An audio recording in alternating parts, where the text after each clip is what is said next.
Hello guys, welcome to much more. Today in this video, we are going to learn the fifth chapter of class 10th science, which is periodic classification of elements. तो इस video में मैंने आपके लिए बेहतरीन notes बनाए, तो आप चाहें तो इन नोट्स को यहाँ से कॉपी कर सकते हैं, जिससे फ्यूचर में आपको रिवीजन करने के लिए आसान रहेगा। तो आइए बिगिन करते हैं। तो सबसे पहले classification. What is classification? Classification आखिर होता क्या है? तो सबसे पहले आपने देखा होगा कि क्लासिफिकेशन अपन किन चीज़ों को करते हैं।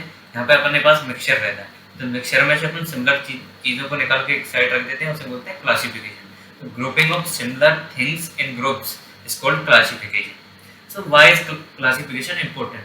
क्लासिफिकेशन अपने लिए जरूरी क्यों है, इसको अपन देखेंगे एलिमेंट्स के रेस्पेक्ट में। तो अपने पास बहुत सारे एलिमेंट्स हैं, तो अपन उन एलिमेंट्स को क्लासिफाई करेंगे जिनकी प्रॉपर्टीज सिमिलर रहती हैं। तो classification important because it would very difficult to study the unclassified things. तो जो अपने पीरियोडिक एलिमेंट्स हैं उनको क्लासिफाई करने में चार साइंटिस्ट हैं जिन्होंने अपना मेन कंट्रीब्यूशन दिया है। तो सबसे पहले साइंटिस्ट हैं डोवेर्नियर। डोवेर्नियर ने जो अटेम्प्ट दिया था उसको कहा जाता है डोवेर्नियर ट्रायड्स। दूसरे जो साइंटिस्ट हैं वो है न्यूलैंड। उन्होंने अपना जो अटेम्प्ट दिया था उसे कहा जाता है न्यूलैंड स्लोप ऑक्टेव्स। तीसरे साइंटिस्ट हैं वो है मेंडलीव। उन्होंने अपना जो कंट्रीब्यूशन दिया था उसे कहा जाता है मेंडलीव्स पीरियोडिक टेबल।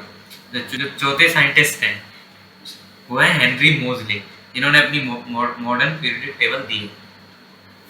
आइए सबसे पहले देखते हैं डोवेर्नियर ट्रायड। डोवेर्नियर ट्रायड जो डोवेर्नियर अपने साइंटिस्ट थे उन्होंने दिया था 1817 में, और डोवेर्नियर का पूरा नाम था जोहान वोल्फगैंग डोवेर्नियर। ये एक जर्मन साइंटिस्ट थे। तो डोवेर्नियर ने क्या देखा? डोवेर्नियर ने जो अपने एलिमेंट्स थे उनमें से तीन एलिमेंट्स के ग्रुप बनाए। उन ग्रुप्स को कहा जाता है ट्राइड्स। तो डोवेर्नियर ने क्या देखा कि जब वो तीनों जो ग्रुप बनाए थे उन एलिमेंट्स को उनके increasing order of atomic mass में रखते हैं, तो जो बीच वाला एलिमेंट्स रहता है उसका एटॉमिक मास साइड वाले दो एलिमेंट्स के एटॉमिक मास के एवरेज के बराबर होता है। तो Dobereiner shows that when the three elements in a triad were written in order of increasing atomic masses, जब तीनों एलिमेंट्स इंक्रीजिंग एटॉमिक मासेस के ऑर्डर में रखे जाते हैं, तो the atomic masses of the middle element was रफली the average of the atomic mass of the other two elements. जो बीच वाला एलिमेंट्स रहता है उसका एटॉमिक मास जो रहता है, जो साइड वाले एलिमेंट्स रहते हैं उनके एटॉमिक मास का एवरेज होता है। तो जैसे उन्होंने जो अपना ट्राइड बनाया था, तो ट्राइड में जो पहला ट्राइड था वो उसमें उन्होंने तीन एलिमेंट लिए थे। पहला एलिमेंट था कैल्शियम, दूसरा स्ट्रोंशियम, तीसरा बेरियम। तो जो कैल्शियम का एटॉमिक मास रहता है वो रहता है 40, स्ट्रोंशियम का 87.6 और बेरियम का रहता है 137.3। तो उन्होंने देखा कि जो साइड वाले दो एलिमेंट्स हैं कैल्शियम और बेरियम, उनके मास का जो एवरेज लिया उन्होंने तब, तो वो बीच वाले एलिमेंट स्ट्रोंशियम के मास के रफली उसके मास के बराबर आया, मतलब अप्रोक्स उसके बराबर आया। तो जब उन्होंने लिया तो वो आया 88.7, तो वो 87.6 के बराबर था। तो इससे उनका डोवेर्नियर जो ट्राइड्स जो उन्होंने बनाए थे वो प्रूव हो जाते हैं। तो जो उन्होंने क्लासिफिकेशन किया था उसके कुछ डीमेरिट्स भी थी। तो डीमेरिट्स एंड लिमिटेशंस, मतलब जो कुछ गलतियां उन्होंने की थी वह क्या थी? तो सबसे पहले उन्होंने कुछ ही एलिमेंट्स को क्लासिफाई किया था, मतलब उस समय जितने भी एलिमेंट्स नोन थे उनमें से कुछ एलिमेंट्स को क्लासिफाई किया था। तो और दूसरा जो डीमेरिट है कि अपनी जो भी extended form of periodic table है उसके जो डी एंड एफ लोग हैं, तो जो डोवेर्नियर ट्रायड है वो डी एंड एफ लोग के एलिमेंट्स उसे फॉलो नहीं करते। ये भी उनके लिमिटेशंस में था। आइए अब दूसरा क्लासिफिकेशन देखते हैं। दूसरा क्लासिफिकेशन दिया था न्यूलैंड। तो न्यूलैंड ने जो क्लासिफिकेशन दिया था उससे कहा जाता है न्यूलैंड स्लोप ऑक्टेव्स।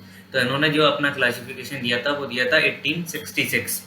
तो न्यूलैंड का पूरा नाम था जोहान न्यूलैंड। एक इंग्लिश साइंटिस्ट थे, मतलब इंग्लैंड के साइंटिस्ट थे। तो इन्होंने क्या देखा कि इन्होंने देखा कि जब एलिमेंट्स को उनके increasing order of atomic mass में रखे जाते हैं, तो जो पहला एलिमेंट्स रहता है उसकी प्रॉपर्टी 8th एलिमेंट्स को रिसेंबल करती है। रिसेंबल करती हैं. So he found that when elements are arranged in order of their increasing atomic masses, every 8 element had property similar to that of first. और तो उन्होंने अपना जो क्लासिफिकेशन था उसे म्यूजिक के जो अपने म्यूजिक के जो नोट्स हैं उनसे कंपेयर किया. जैसे कि म्यूजिक के नोट्स होते हैं सा रे गा मा पा दा नी सा. तो जो सा पहला जो नोट है 8 नंबर पे, दूसरा सा रिपीट होता है.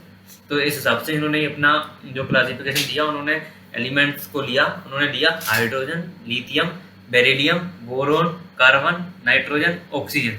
तो इस तरीके से अगर अपन उन्होंने एलिमेंट्स को increasing order of atomic mass में रखा. उसके बाद उन्होंने देखा कि जो हाइड्रोजन की प्रॉपर्टी है जो उन्होंने रखे थे उनमें से फ्लोरीन की प्रॉपर्टी को असेंबल करती है जो कि हाइड्रोजन से 8th एलिमेंट है. दूसरा एलिमेंट लिथियम से 8th एलिमेंट था सोडियम, वह उसकी प्रॉपर्टी को रिसेंबल करता है.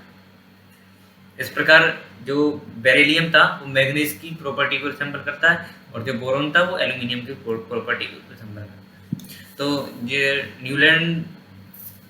न्यूलैंड ने जो अपना क्लासिफिकेशन दिया था उसके भी कुछ लिमिटेशंस हैं. लिमिटेशंस मीन्स कुछ गलतियां. तो उन्होंने जो जब एलिमेंट्स क्लासीफाई किए थे तो अप टू कैल्शियम ही कर पाए थे. वो कैल्शियम से आगे क्लासीफाई नहीं कर पाए थे. ये उनका पहला लिमिटेशन था. उनका दूसरा लिमिटेशन था कि उस टाइम पे जब उन्होंने क्लासिफिकेशन दिया था तो उस टाइम पे नोवल गैसेस डिस्कवर नहीं थी.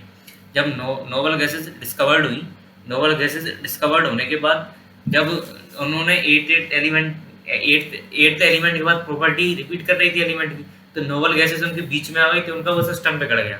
तो ये भी उनका एक लिमिटेशन था. So thank you for watching this video. अगले पार्ट में हम देखेंगे Mendeleev and modern periodic table and modern periodic table. Last में मैं एक बात आपसे हमेशा कहना चाहूँगा कि स्टूडेंट्स हमेशा मुस्कुराते हुए अच्छे लगते हैं, तो हंसते रहिए, मुस्कुराते रहिए.